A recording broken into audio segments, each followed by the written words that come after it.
रहमतुल्लाह अलैह के पास ना एक बूढ़ी अम्मा अपना बेटा छोड़ गई। तो हजरत साहब ने कुछ 2, 4, 5 महीने रखा, तो बाद में उसकी अम्मा को बुला के कहा कि भाई तू बेवा है, बेटा तेरा यतीम है, मैं नहीं चाहता कि इसका वक्त जाया हो, कि पढ़ने पढ़ने वाला कोई नहीं, सारे नहीं भाई पढ़ने वाले होते। अब यहाँ वाला माँ बैठे हैं, मैं बेअदब भी ना हो जाऊं, कुछ पूरे 8 साल लगा के भी आ जाते हैं, सनद भी उनके पास होती है, नाराज ना हो जाना, ये तो सब अच्छे लोग हैं, सनद होती है पर पता पुता कोई नहीं होता। ये आला हजरत ने लिखी है बात, सनद होती है, पूरी डिग्री होती है, उस पर कई लोगों के साइन भी होते। तो बहुत सारे तालिब इल्म ऐसे होते हैं जो मदारस में कहते हैं मैं फाजल फलाह हूं, लेकिन कोई शय पास, तो मौलाना सरदार अहमद साहब मुहद्दिस आज़म पाकिस्तान रहमतुल्लाह अलैह उस बूढ़ी को कहने लगे तेरा बेटा कौन देना है, पढ़ना पढ़ाना इसने कुछ भी नहीं, तो यतीम बच्चा है, कल को तू कहेगी कि मेरे बेटे ने वक्त जाया किया तो वापस ले जा। बूढ़ी अम्मा रोने लग गई, कहने लगी मैं पढ़ाने तो नहीं लाई थी, मैं तो आपको रब का वली समझती हूँ, मैं तो नौकरी कराने लाई थी, नौकरी। हजरत अनस बिन मालिक कहते हैं मेरी अम्मा भी हुजूर की बारगाह में दे गई थी, हुजूर की बारगाह में। ये नहीं कहा था कि या रसूलल्लाह पढ़ा दें, हाँ हाँ मैं जिम्मेदारी से बात कर रहा हूँ, ये नहीं कहा था हुजूर मुजाहिद बना दें, ये थोड़ी कहा था कि या रसूलल्लाह सल्लल्लाहु तआला अलैहि वसल्लम से मुफस्सिर मुहद्दिस मुहक्किक मुफ्ती बना दें। हजरत अनस की अम्मा कह गई थी सोनिया जब तक ये रहेगा ना आपकी नौकरी करेगा, ये घर के काम काज करेगा, ड्यूटी करेगा, हुजूर ये आपकी नौकरी करेगा। तो मेरे महबूब ने फिर दुआ कर दी, अल्लाह इसे बरकत अता फरमा। तू समझता है खिदमत वाला खाली रह जाता है? जितना जायका खिदमत वाले को मिलता है, जो उसके नसीब में आता है, वो किसी का नसीब कहां भाई। हजरत अनस कहते हैं हुजूर ने दुआ कर दी बरकत की, मुझे तो खेती बाड़ी आती भी नहीं थी, पर लोगों के बाग में साल में 1 दफा फल लगता था, मेरे बाग में 2 दफा लगता था। हुजूर ने दुआ कर दी अल्लाह इसे औलाद दे। फरमाते हैं मेरे बेटे, मेरे पोते, मेरे नवासे, मेरी बेटियां, फरमाते हैं मैं जिंदा हूं और मेरी 100 औलादे मौजूद हैं। परेशान हो गया 100 सुन के बच्चे 2 ही अच्छे, 100 औलादे मेरी मौजूद हैं। हजरत अनस बिन मौलाना सरदार अहमद साहब के पास ना छोड़ गई बच्चा, कहने लगी हजरत जी मैं को पढ़ाने के लिए थोड़ा छोड़ गई हूँ, मैं तो इसलिए छोड़ के गई हूँ कि आप मेहरबानी करें खिदमत कराएं। तो हजरत जी कहने लगे कोई ऐसा काम ही नहीं, खिदमत वाला क्या कराऊं। कहने लगी पट्ठे पवा लिया करो जी। हूं लड़ पैंदे ने, कहने ने बच्चे काम कर दें मदरसे का। हालांकि अब कहां बच्चे काम करते हैं, अब तो गुजर गया दौर, अब तो बच्चे काम कराते हैं। अब बच्चे भी नाराज हो रहे हैं, घूर घूर के देख रहे हैं। सही कह रहा हूं आपको, बच्चे काम कराते हैं, बच्चे कहां काम करते। कहने लगी ये चारा डाले करेगा आपकी भैंसों को। तो हजरत ने उसको कहा कि बीबी चारा मेरी भैंसों को डालने के लिए मैंने बंदा रखा हुआ है, तो तू जा ले जा। कहने लगी हाथ बांध के हुजूर मेहरबानी करें रख ले, चारा डालेगा। और पुत्र तवज्जो से चारा डालना हजरत की भैंसों को। रोने लगी, हजरत ने रख लिया, महीने का खर्चा भी देते। शाम को ना वो सारा दिन काम करता, शाम को आके पैरों में भी बैठ जाता, हजरत जी लाएं तेल थोड़ा सा, पैर ना दबा दूं। 8 साल साथ वाले पढ़ते रहे, ये बेचारा नौकरी करता रहा, मेरा रूप भी नहीं ते मेरा रंग भी नहीं, और मैनू यार मनान दा टंग भी नहीं। कभी कभी ना हजरत बिलाल हबशी फारग होते ना, तो नबी पाक की बारगाह में अर्ज करते हुजूर कोई काम तो नहीं, सारे हो गए, हुजूर जाऊं जरा, चले जाते। एक दिन सलमान फारसी कहने लगे या रसूलल्लाह ये बिलाल कहां जाता है। फरमाया जा देख के तो आ। हजरत सलमान वापस आए तो आके रोने लगे, कहने लगे सोनिया जब यहां से जाता है ना तो जाके सैयदा फातिमा की चक्की पीसनी शुरू कर देता, बीबी साहबा के काम करने लगता है, घर में जाके स्नैन की ड्यूटी करता है, वहां भी काम यहां भी काम।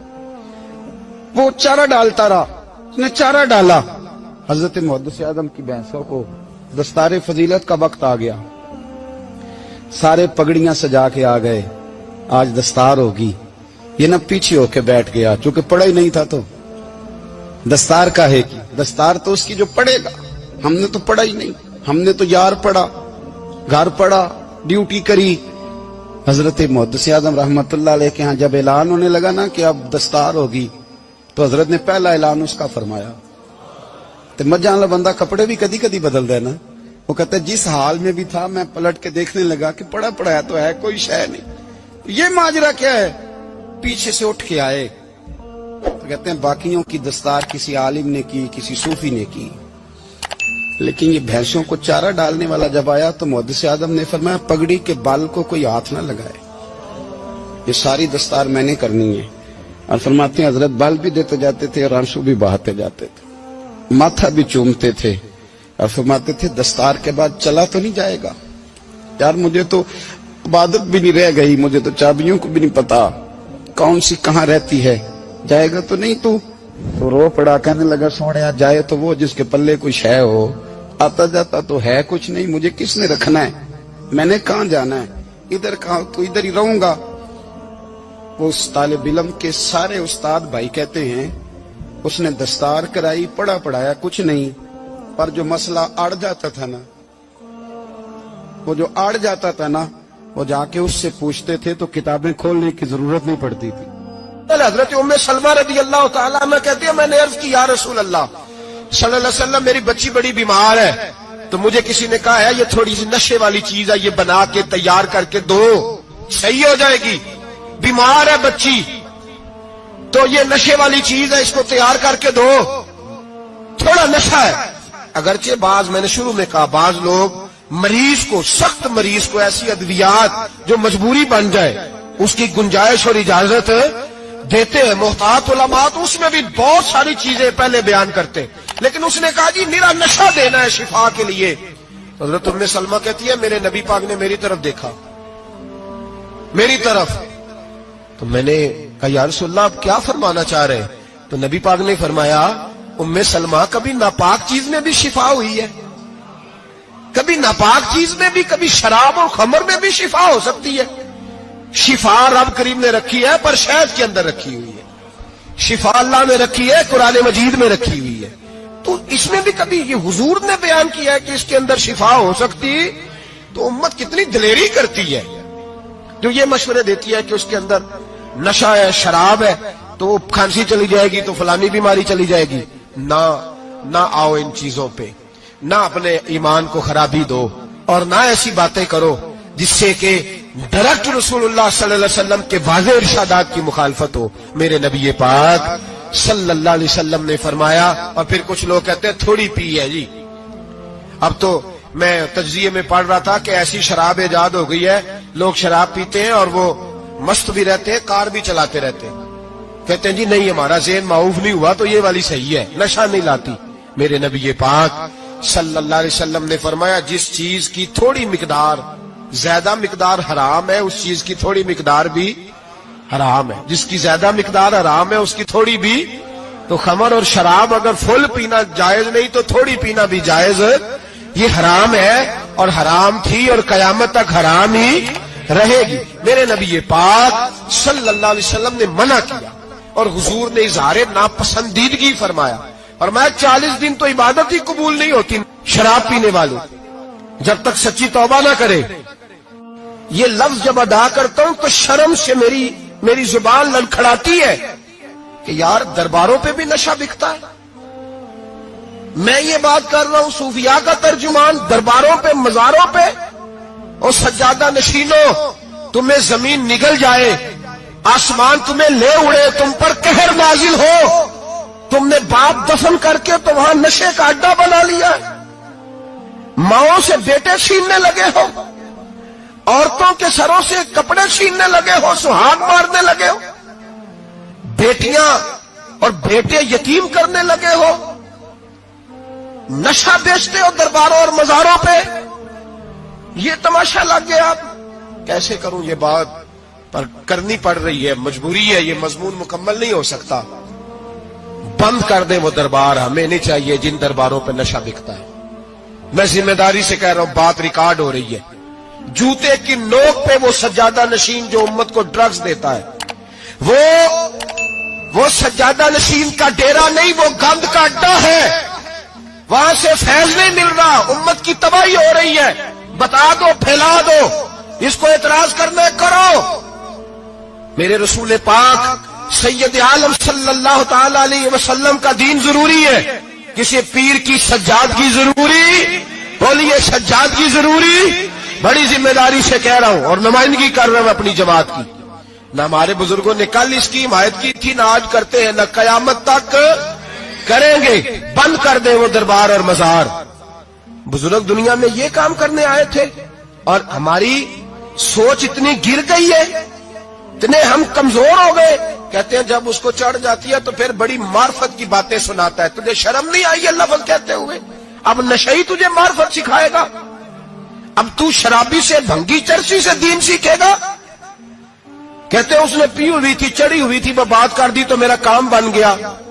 اتنی گندی اور میلی سوچ صاحب ایمان کی ہوتی ہے، تو اب نشیوں سے جا کر دعائیں کرائے گا؟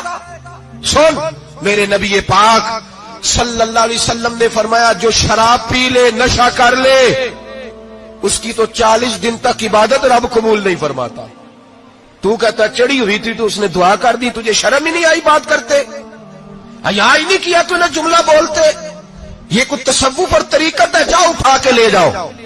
ایسی کوئی تصوف اور طریقت ہمیں نہیں چاہیے، ہمیں وہ والی طریقت چاہیے جس میں خدا کے قرآن کی بات ہوتی ہے اور محمد مصطفیٰ کے فرمان کی بات ہوتی ہے صلی اللہ علیہ وسلم۔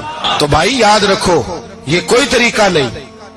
ایک مزار ہے، مجھے ایک صاحب کہنے لگے آ جائیں یہاں بھی فاتحہ پڑھیں۔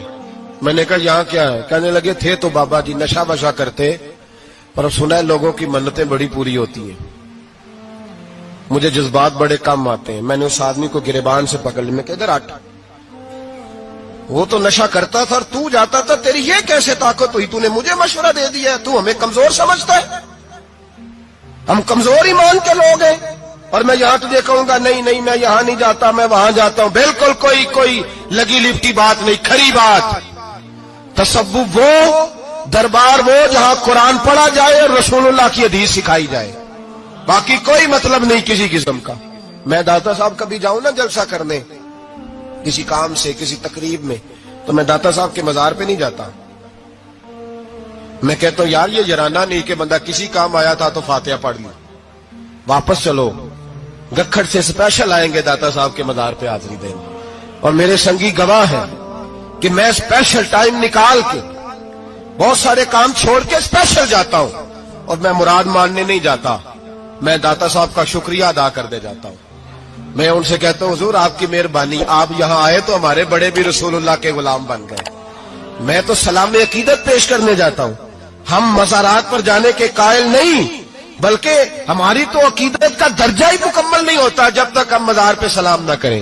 پر مزار داتا صاحب کا، مزار خواجہ معین الدین اجمیری کا، مزار غوث اعظم جیلانی کا، مزار محدث اعظم مولانا سردار احمد کا، مزار اولیاء کا، مزار میاں شیر محمد شرف پوری کا، مزار رب کریم کے بندوں کا۔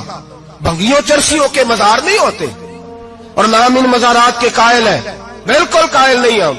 میں تھوڑے دن پہلے لاہور گیا تھا، تو میں کار میں میاں صاحب میاں شیر محمد شرف پوری کا ذکر کر رہا تھا۔ میں اپنے دوستوں سے کہہ رہا تھا یار بہت بڑا بابا ہوا ہے، تو مجھے کہنے لگی کرامت کیا ہے؟ میں نے کرامت یہ ہے کہ ساری زندگی سنت کا درس دیا ہے۔ تو مجھے کہنے لگے آپ کبھی گئے نہیں؟ میں نے کہا میں اسپیشل گیا تھا، اور تھوڑے دنوں کے بعد پروگرام بناؤں گا تو میں ساتھ لے کے جاؤں گا۔ ہم مزارات کے قائل ہیں، حاضریاں دیں گے مزاروں پہ، لیکن بھنگیوں چرسیوں کے مزاروں پر جانے کے قائل ہیں؟ زور سے بولے، یہاں جانے کے قائل ہیں؟ کوئی عقیدہ نہیں ہے ہمارا۔ نشہ بکے گا اب مزاروں پہ، اب یہ تصوف ہوگا وہاں، یہ طریقت ہوگی۔ اور ملت پر رحم کھاؤ خدا را۔ اگر تمہارے قومی ادارے کہتے ہیں رپورٹ کرنے والے کہ 70 لاکھ پاکستانی نشہ کرتا ہے، تو کیا تمہیں یہ نہیں پتا کہ نشہ بیچتا کون ہے؟ کیا تمہیں یہ نہیں پتا کہ ڈرگز کا کاروبار کون کرتا ہے؟ اگر تمہیں یہ پتا ہے تو کیا یہ خبر نہیں تمہیں کہ ان رگوں پر یہ خون اتارتا کون ہے؟ میں اپنے بزرگوں سے معذرت کے ساتھ، نشے کا آغاز، ناراض تو نہیں ہو جائیں گے بزرگ، نوجوانوں کو میں لتاڑ لیتا ہوں لیکن بزرگوں کی عزت کرنا سنت ہے، تو میں بزرگوں سے معذرت کے ساتھ یہ یوں سمجھ لیے خوگرے حمد سے تھوڑا سا گلا بھی سن لے۔ نشہ سگریٹ سے شروع ہوتا ہے، سگریٹ سے۔ میں تمباکو کو حرام نہیں کہتا، یہ فتویٰ نہیں دے رہا۔ تمباکو کا حکم وہی ہے جو مولی کا ہے، جو کچے پیاز اور لہسن کا ہے، کہ آپ جب کھا لیتے ہیں تو منہ سے بدبو آتی ہے، تو آپ مسجد میں آئے تو آنے سے پہلے مسواک کریں، منہ صاف کریں، پھر آپ آ جائیں۔ تو جائز ہے, مکروہ ہے لیکن حرام. لیکن تمباکو سے آگے جب حالات بڑھتے ہیں, تجزیہ نگاروں نے لکھا ہے کہ ہمارے پنجاب کے کچھ علاقوں میں اب سگریٹ سے نکال کے نا, پہلے بھی بھرتے تھے لوگ اس میں بڑا کچھ, اب پتہ ہے کہ نیا نشہ ایجاد کیا ہے, اب اس کے اندر چسبی بھرتے ہیں اور چھپکلی کو مار کے سکھا کے خشک کر کے اس کو پیس کے وہ ساتھ نشے کے ملاتے ہیں, اور اس کا حال یہ ہوتا ہے کہ آدمی کو زیادہ نشہ ہوتا ہے, اور کہتے ہیں وہ اتنا گند ہے کہ وہ آدمی کسی کو دانت بھی لگائے گا تو وہ بندہ بھی بیمار ہو جائے گا. کیا یہاں لوگ اسپرٹ نہیں پیتے آپ کے ملک میں؟ اور ہم کبھی سڑک پہ جاتے ہیں تو نشئی کو دیکھ کے مذاق کرتے ہیں, دیکھنا میں ہارن لگاؤں گا تو گاڑی کے ہارن سے گر جائے گا. لیکن تجھے پتا نہیں کہ یہ کسی ماں کا بیٹا ہے, پتا نہیں کسی بیوی کا شوہر ہے. ایک ہمارے دوست ہیں, بزرگ ہیں, ان کا داماد فوت ہو گیا, نشہ کرتا تھا, تو میں تعزیت کرنے ان کے گھر پہنچا تو کھڑے ہو گئے ہاتھ باندھ کے, کہنے لگے حضرت صاحب باقی ساریاں گلاں چھڑ دیو, صرف نشے تے تقریر کریا کرو. وہ جب جیتا تھا تو تب بھی اس کے بچے یتیم ہی تھے, یتیم ہی تھے. میری بیٹی جب میرے گھر آتی تھی اور میں اپنے پوتوں کے اتنے کپڑے اسے پہننے کو دیتا تھا تو میرا کلیجہ پھٹتا تھا. اور میری بیٹی اس کی زندگی میں بھی بیوہ کی زندگی گزار رہی تھی, وہ میری بہوؤں کے اترے ہوئے کپڑے پہنتی تھی. کوئی دعا کرو, کوئی جلسے کرو, یہ لت ختم ہو جائے. اور کہنے لگا اب میرے وہ چلا تو گیا ہے, دادا دادی اس کے پہلے کوئی نہیں, چچا ہے کوئی نہیں, جب تک تو میں زندہ ہوں ان نواسوں کو کوئی روٹی کا لقمہ, کوئی کپڑا مل جائے گا. لیکن سوچتا ہوں میں بوڑھا ہوں, مر گیا تو ان کو کوئی پوچھے گا بھی نہیں, کون ان کی خبر. اتنا ظلم اس قوم سے, اتنی زیادتی. اور آرام سے لکھ کر لوگ گزر گئے کہ یہ 70 لاکھ ہے, ان کا درد تو سمجھو, تکلیف تو سمجھو.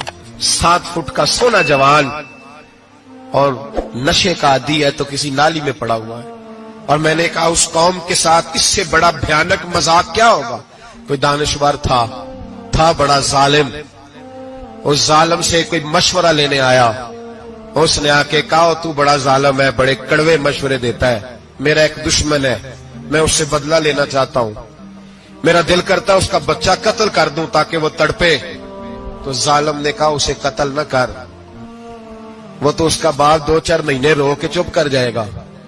پھر میں سخت سزا دینا چاہتا ہوں, مشورہ دے. تو اس نے کہا اس کے بچے کو نشے پہ لگا دے, جس کا بچہ نشہ کرے گا وہ باپ روز مرے گا, روز جیے گا, وہ ماں روز مرے جیے گی, نشے پہ لگا دے. اس قوم کے ساتھ سب سے بڑا ظلم یہ ہوا کہ ملت کا جوان نشے پہ لگ گیا, ڈرگز پہ لگ گیا.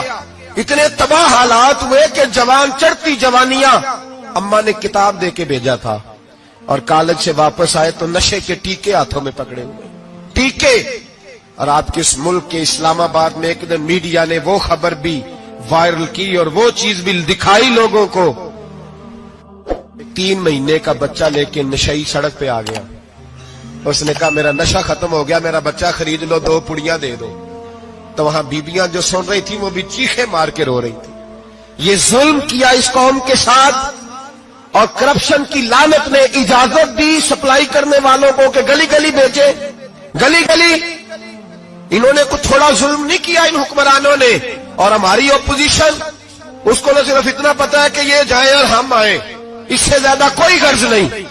بھائی کرپشن کے خلاف نکلے ہو تم, نشے کے خلاف کس دن نکلو گے, جوئے کے خلاف کس دن, قوم تو مر رہی ہے نشے سے, اس کے خلاف میدان میں کب آؤ گے. صرف اتنا ہے کہ یہ جائیں اور ہماری باری آئے, اس سے زیادہ کچھ نہیں. جتنے مجرم وہ ہیں اتنے ہی تم بنتے جاؤ.